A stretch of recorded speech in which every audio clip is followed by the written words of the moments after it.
So, been a decent week for the vape metal stuff. I got a lot of stuff to review. Problem though, I built a job. I created myself a job in opening a payroll advance place.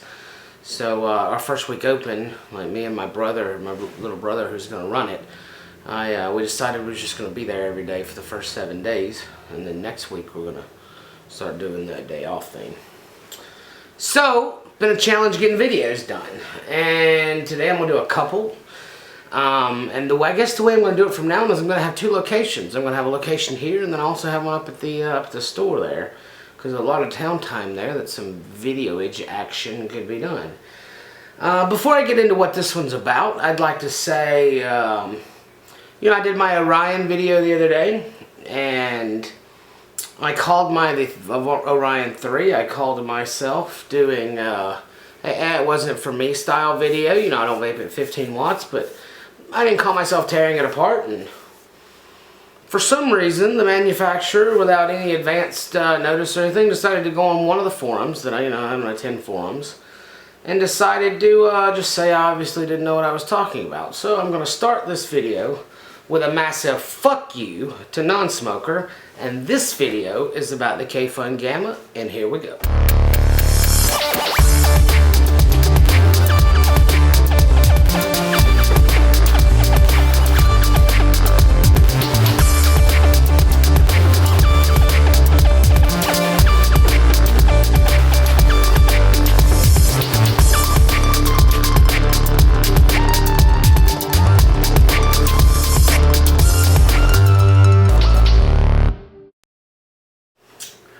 Alright, now, I have already recorded the close-up for this, but I don't like doing close-ups, and I think most of you guys know I don't like doing close-ups. So, instead of putting it usually right here when I would go, now let's go to the close-up, I'm just going to go ahead and do, you know, my thoughts, my impressions, give it a couple of vapes. And then for those of you that are interested in the close-up thing, you're welcome to stick around at the end and enjoy it if that's your thing. It never was my thing. I'm watching videos, and so, but I did it for those of you who want it. It'll be at the end. So let's start out with a vape. I've got some 6 milligram Grant's Vanilla Custard, a well steeped 50/50. I think this stuff is about 2 months old, so it's right there. So we'll start with a vape.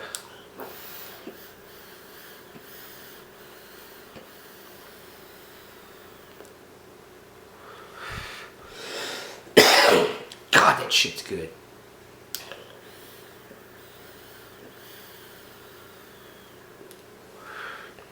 Okay. As you can see, the vapor on the Kayfun Gamma, the 3.1, is phenomenal. When it comes to the actual vape, I've got 3 Ithacas. I love the Ithaca. I'm kind of on a silica thing right now. But I got a doodle bug on the way. I'm expecting to love that. I've got basically an Addy that I designed on the way that was made perfectly just for me. I'm using another Addy as a platform. So I haven't given up on Genesis. I'm just, I don't know, kind of changing hats for a few weeks. You know, it's been. So I've grown to love silica vapes. And I used to love them, and I went all Genesis, and now blah, blah, blah, blah, blah.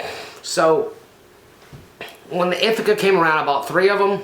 I've got one on I use one on a Kato V1, I use one on a Caravella, my wife uses one on her GGTS. So we are both into silica vapes with, you know, custardy style juices and creams and stuff like that. So if I just singled out the vape on the Kayfun Gamma, and we'll have one more.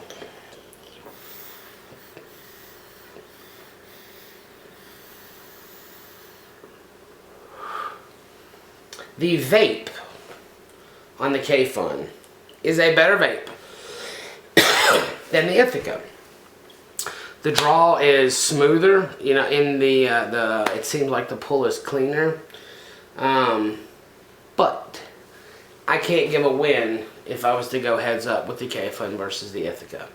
Now this is just a single coil. In the close-up you see I actually built it with ribbon wire, and that was not without challenges. One hell of a small place to work with flat wire ribbon.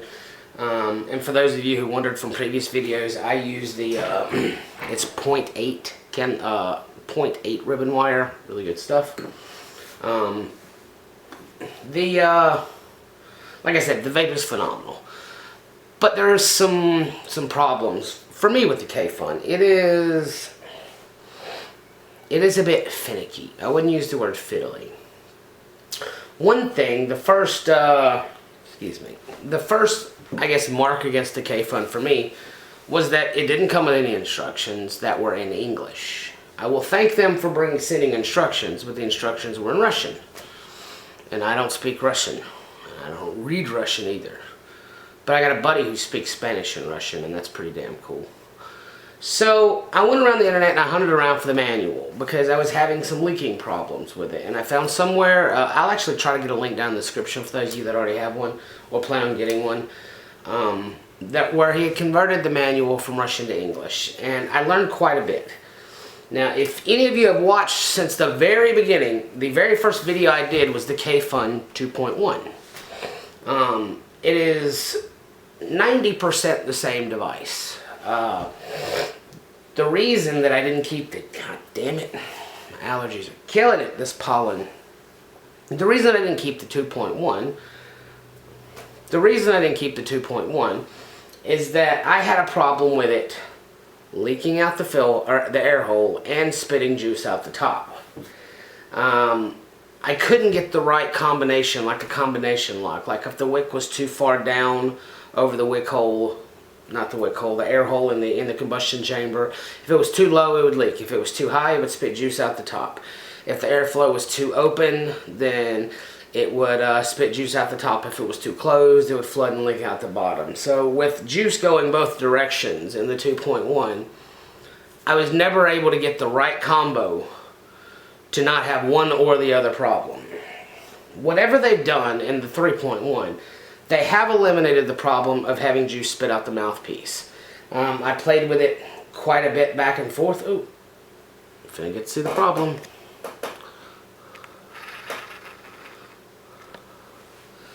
I had it laying down. It might eventually come out. But if you can see, there's some juice right there at that hole. And in just a minute, that juice will. There she goes. Now I'm going to stop this now because that's some good shit and I don't want to waste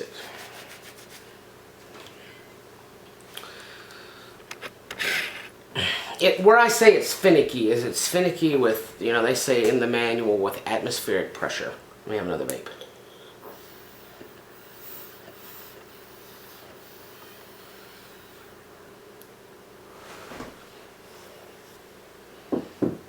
So, if it's warm outside and it's cold inside, apparently the vacuum inside the chamber, the metal is expanding or contracting, and it changes the atmospheric pressure inside the device, and then you've got leaking and flooding.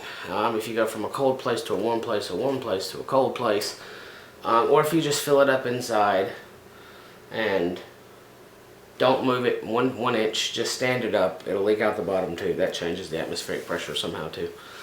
But the way it's supposed to work is when you fill it up with juice, either through this hole. See, it's got this hole, which is like a one-way valve that juice goes in but doesn't come out, and that functions in the way of juice doesn't come out, although I've yet to get juice in either. Then you've got this other little screw that opens and tightens the draw, and then you've got this hole that runs directly into the center and then up through the combustion chamber directly under the coil. Another vape.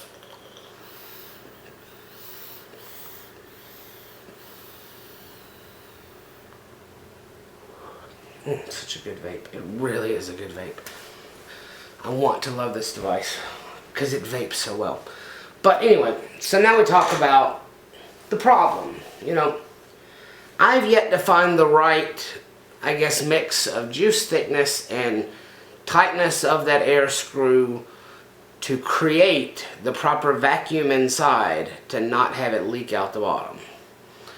I read the instructions in English, and they have a troubleshooting section, and it says you could either loosen or tighten the air draw depending on what your situation is to make it not leak, or to make it add more juice or supply less juice. I sat last night for, I know, a solid hour.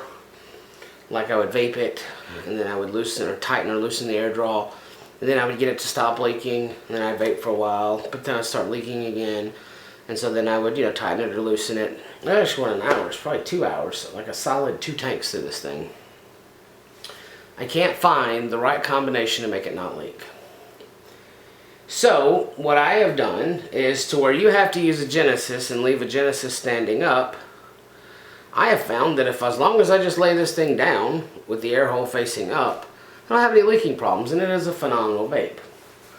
So, maybe you could figure it out. Maybe somebody else can figure it out, or maybe somebody send me a message if they had this problem, was able to solve it. But I had this problem with the 2.1 also. At least I know they've got it fixed now to where it doesn't, I'm not having juice spit out the mouthpiece. And I can live with it leaking out the air hole because I don't have a problem with laying it down. I'm used to having to stand a Genesis up, so why would it be an inconvenience for me to have one that stays laid down? When I get in the car in the cup holder, I just kind of lay it, if this was the cup holder, I'd have it laying like, kind of like this in the cup holder so the air hole stays up. I think that they could solve that problem. There's a shit ton of engineering in this. Those guys are really, really smart to have came up with this device, I guess in its current form. But it's just not quite there yet for me for it to be a perfect vape. If I could get this thing to not leak out the bottom, this would be the only silica addy I would probably use. So, that's my thought on the Kayfun Gamma. I think the machining is absolutely top quality. I mean, you would be hard pressed to go find anything more, I want to say better machined, more well machined than the Kayfun Gamma. It's absolute perfect machining. I'd say they're 98% there on the engineering. It works really, really well. This damn camera. I would love to see it. I think they did a great job on the machining. I would love to see it shorter because, this is 18500 Atom. 18500 Atom. And the 18500 Atom is the same height as the Addy with the mouthpiece. So I think they could get this in a smaller form factor. But we'll take one more vape and, I don't know.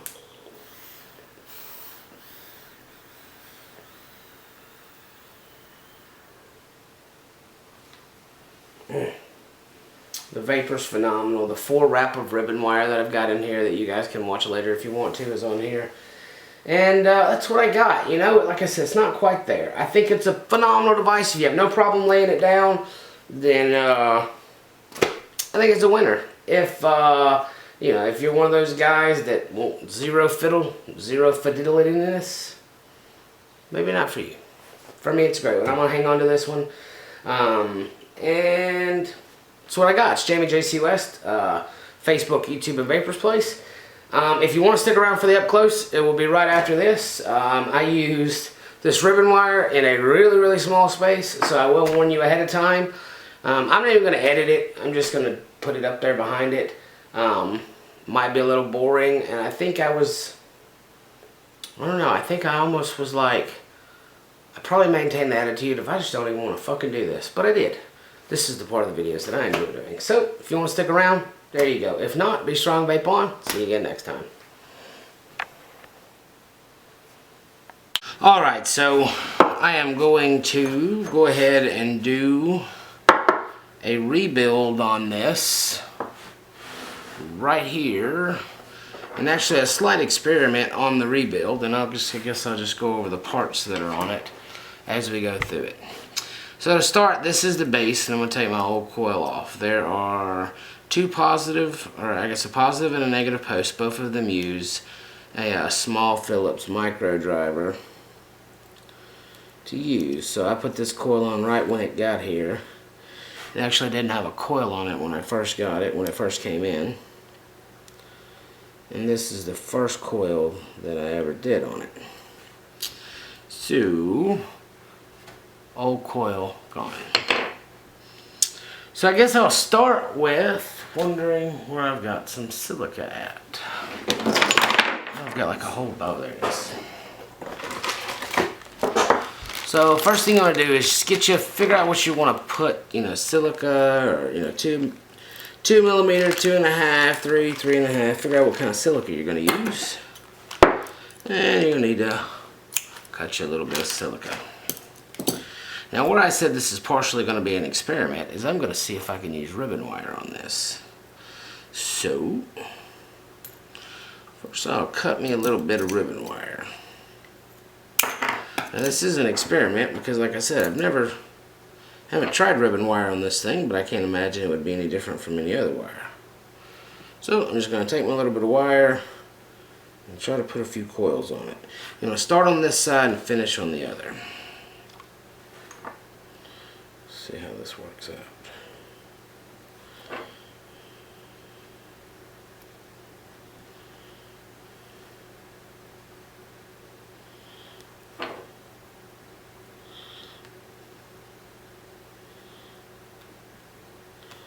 As far as a 4 wrap goes on some silica with ribbon, that's probably not horrible. So it's just pretty well as simple as making sure that you trap the wire in a way that it's over. Let me do this and then I'll explain it. You do it in a way that you trap the wire underneath post.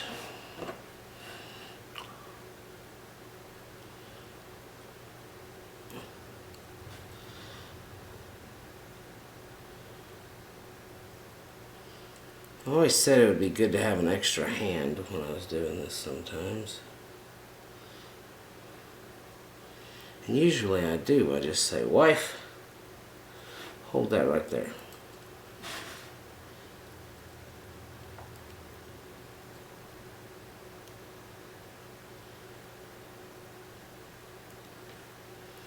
Nope, didn't get it.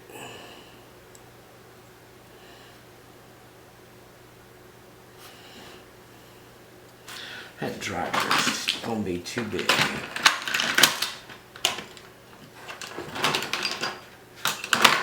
I know I got a smaller driver, so I just had to make it work.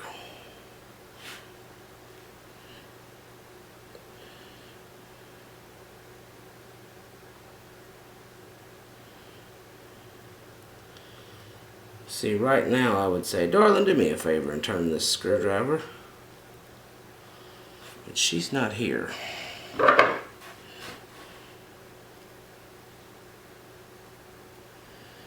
There we go. Okay. So I got the wire under this side. Now I got to get the wire under this side. So when I said start it one way and finish it the other,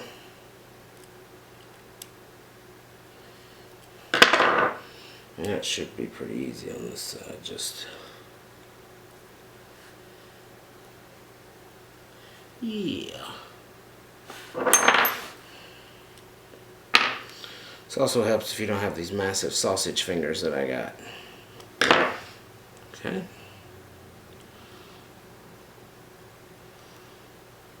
So that 4 wraps on there. Let's make it a little closer and show you how that did.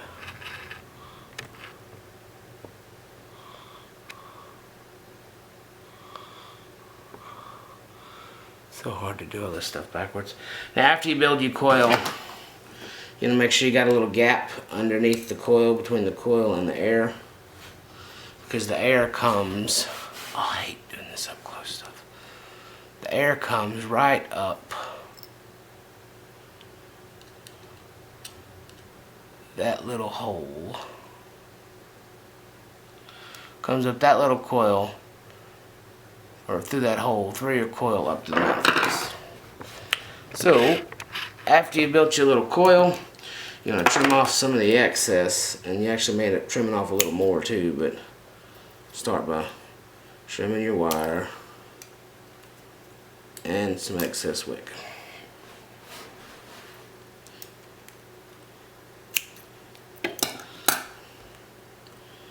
Now I have found that it is a little, let me grab my juice. put us a little grants in here today. I found it's a little easier, I guess, at this point to go ahead and juice up the coil. It makes it a little more manageable when putting that top on.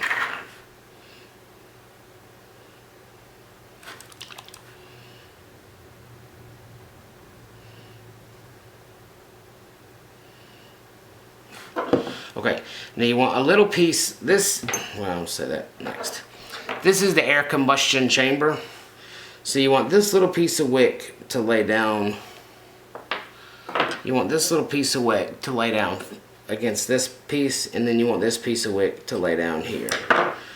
So I have found that if you just kind of start it as you're putting that on there,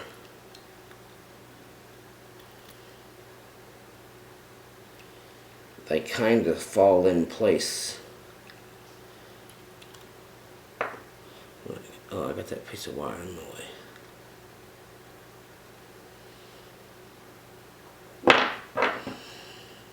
Okay, we'll try that again. Start it, turning it. This is fiddly, by the way. As you're putting that on, start turning it.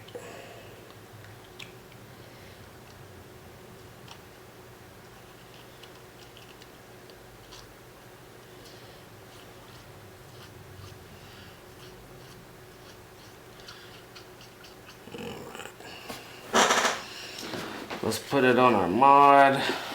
I'm going to put it on an atom here. It does have adjustable positive pins, so the positive pin, you just kind of can run it out to wherever you got to go to make it flush.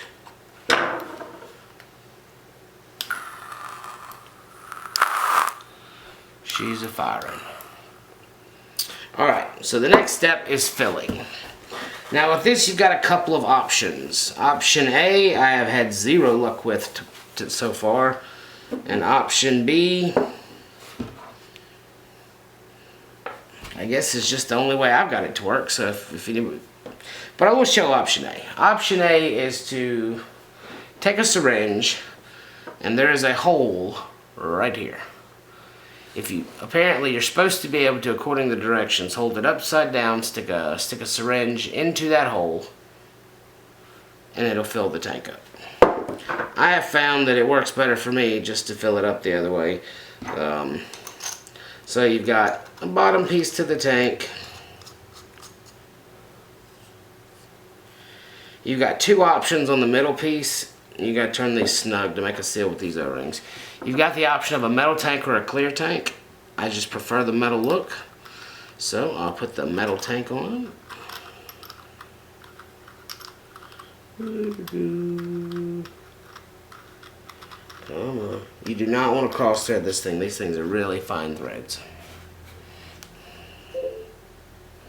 Okay. Then another piece to the tank. This is the top. Or I guess the top next to the top. Now you fill it up with juice. The problem that I have run into is it's all about the atmospheric, oh come on, I can't even do quotey fingers on, atmospheric pressure inside the tank. The way it's intended to work is as you fill it up with juice, upside down. Whenever you turn it, when it's upside down, you fill it up with juice. When you turn it right side back up, it's supposed to create a vacuum inside to keep juice from just running out the bottom. The juice is supposed to go up these little side vents up into the combustion chamber. Then the juice is then combusted, and it comes out the combustion chamber through the mouthpiece into your mouth.